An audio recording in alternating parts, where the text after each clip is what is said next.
প্রিয় শিক্ষার্থীরা, সৃষ্টি একাডেমিক স্কুলে অনলাইন জীববিজ্ঞান ক্লাসে তোমাদেরকে আবারও স্বাগতম জানাচ্ছি।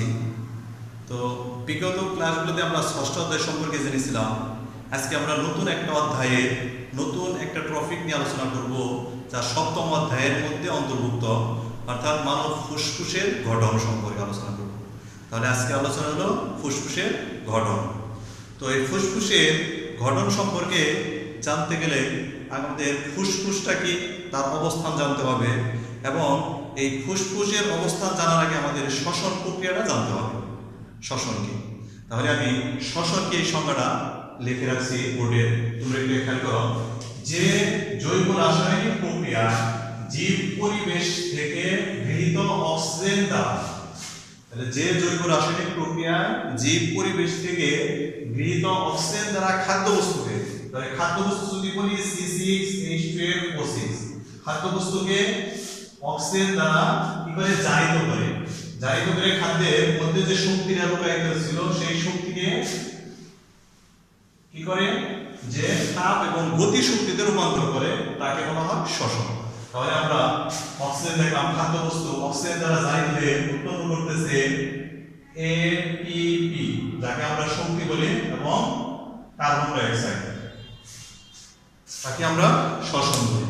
অর্থাৎ সংজ্ঞাটা আমরা এখানে বললাম যে জৈব রাসায়নিক প্রক্রিয়ায় জীব থেকে গৃহীত অক্সিজেন দ্বারা খাদ্যবস্তু জারিত করে খাদ্যের মধ্যে যে শক্তিটা লুকায়িত ছিল সেই শক্তিকে ভেঙে কি করে গতি শক্তিতে রূপান্তর করে, তাকে বলা হয় শ্বসন। এই শ্বসন প্রক্রিয়াটা সংঘটিত হয় অনেকগুলো অঙ্গের সমন্বয়ে, যাদেরকে বলা হয় শ্বসন অঙ্গ।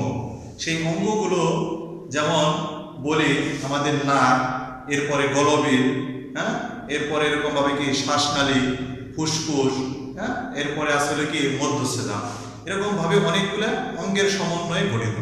আর অনেকগুলো অঙ্গ যখন এই কাজটা, শ্বসনের কাজটা সম্পূর্ণ করে, তাদেরকে বলা হয় শ্বসন তন্ত্র। তাহলে আজকে আমাদের আলোচনা হলো ফুসফুসের গঠন। তো এই ফুসফুসটা হলো শ্বসন তন্ত্রের প্রধান একটা অঙ্গ।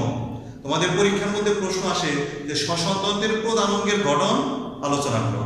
সরাসরি বলা থাকবে না যে ফুসফুসের গঠন আলোচনা করো, বলা থাকবে যে শ্বসন তন্ত্রের প্রধান অঙ্গের গঠন আলোচনা করো। তাহলে আমরা শ্বসন তন্ত্রের প্রধান অঙ্গ সম্পর্কে এখন দেখব। তো তোমরা একটু বোর্ডে দেখো, আমি একটি চিত্র আঁকিয়ে রাখছি, চিত্র একটু খেয়াল করে দেখো, যা আমাদের ফুসফুসের চিত্র। তো আমি গঠন বোঝানোর আগে ফুসফুস সম্পর্কে বলে নিই যে ফুসফুসের প্রধান কাজটা কি। তো ফুসফুসের কাজ হলো বাতাস থেকে আমরা অক্সিজেন গ্রহণ করি, সেই অক্সিজেনটা ফুসফুসের মাধ্যমে এরকম ভাবে কি হয়, গৃহীত হয়। অর্থাৎ এর মাধ্যমে গৃহীত হয়ে রক্তের মাধ্যমে কোষে প্রবেশ করে। এখন কোষে অক্সিজেন প্রবেশ করে, আমরা এখানে বিক্রিয়ার মাধ্যমে দেখলাম, কোষে অক্সিজেন প্রবেশ করে সেই খাদ্যবস্তুর সাথে বিক্রিয়া করছে, বিক্রিয়া করে উৎপন্ন করতেছে কার্বন ডাই অক্সাইড। সেই কার্বন ডাই অক্সাইডটা দেহ থেকে বের করে দেয়। তার মানে ফুসফুসের প্রধান কাজ হলো অক্সিজেন গ্রহণ করা এবং কার্বন ডাই অক্সাইড ত্যাগ করা, ঠিক আছে, অর্থাৎ গ্যাসের বিনিময় সম্পূর্ণ করা। তো আমরা ফুসফুসের গঠন সম্পর্কে জানবো। তো ফুসফুসের প্রথমে অবস্থান আমরা জেনে নেব। তো অবস্থান, ফুসফুসের অবস্থান হলো আমাদের বক্ষ গহ্বর, আর এর নিচের অংশটা বলা হয় উদর গহ্বর, আর মাঝখানে একটা পেশিবহুল পর্দা, যাকে বলা হয় মধ্যচ্ছেদা। তাহলে ফুসফুসের অবস্থানটা হলো আমাদের বক্ষ গহ্বরের ভিতরে মধ্যচ্ছেদার উপরে। এই যে দেখো একটা হৃৎপিণ্ড আমি দেখাইছি, তাই হৃৎপিণ্ডের দুই পাশে দুইটি ফুসফুস অবস্থান। তাহলে আমরা ফুসফুসের অবস্থান জেনে নিলাম যে হৃৎপিণ্ডের দুই পাশে বক্ষ গহ্বরের ভিতরে অবস্থান। তো এরপরে আমরা এর আকার এবং আকৃতি সম্পর্কে জানবো। তো এই ফুসফুসের আকারে প্রায় কোণাকার, আর এটি স্পঞ্জের মতো নরম এবং কোমল। এটি বর্ণ যদি আমরা বলি সাধারণত লালচে বর্ণের হয়ে থাকে। তাহলে আমরা আকার এবং আকৃতি দেখলাম, তোমরা এরকম ভাবে বোর্ডের মধ্যে দেখছো যে আকার আকৃতি। এরপরে আমরা আবরণ সম্পর্কে দেখব। তো আমরা আগের অধ্যায়ে হৃৎপিণ্ডের গঠনের মধ্যে হৃৎপিণ্ডের আবরণ বলেছিলাম যে পেরিকার্ডিয়াম আবরণে আবৃত, এছাড়া আমাদের মস্তিষ্ক মেনিনজাস পর্দা দ্বারা আবৃত, আমাদের বৃক্ক বা কিডনি ক্যাপসুল আবরণ দ্বারা আবৃত। অনুরূপভাবে আমাদের এই যে ফুসফুসটা বলতেছি, এই ফুসফুসও একটা আবরণ দ্বারা আবৃত। তাহলে ফুসফুস যে আবরণ দ্বারা আবৃত থাকে, এই সম্পূর্ণ আবরণকে বলা হয় প্লুরা। তাহলে ফুসফুস যে আবরণে আবৃত তার নাম কি? প্লুরা। তাহলে আমরা ফুসফুসের আবরণটাকে কি বললাম? প্লুরা। এই প্লুরা নামক পর্দা দ্বারা আবৃত থাকে। তো এই ফুসফুসের যে আমরা প্লুরা পর্দাটা বললাম, এই প্লুরা পর্দাটা দুই স্তর বিশিষ্ট, বাইরে একটা স্তর আর ভিতরে একটা স্তর। তো বাইরের স্তরকে বলা হয় ভিসেরাল আর ভিতরের স্তরকে বলা হয় প্যারাইটাল। বাইরের স্তরটাকে বলা হয় প্যারাইটাল এবং ভিতরের স্তরটাকে বলা হয় ভিসেরাল।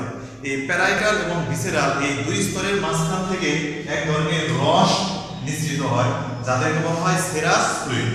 রসটার নাম হলো কি? Serous fluid.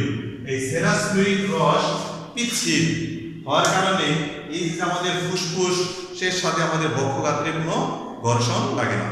তাহলে তোমাদের এখান থেকে খ নম্বরে একটা প্রশ্ন আসে যে ফুসফুসের সাথে বক্ষগাত্রে ঘর্ষণ লাগে না কেন? তাহলে তোমরা বলতে পারো যে ফুসফুসটা কি প্লুরা নামক দুই স্তর বিশিষ্ট একটি পর্দা দ্বারা আবৃত, যার মাঝখান দিয়ে এক ধরনের পিচ্ছিল রস বের হয়।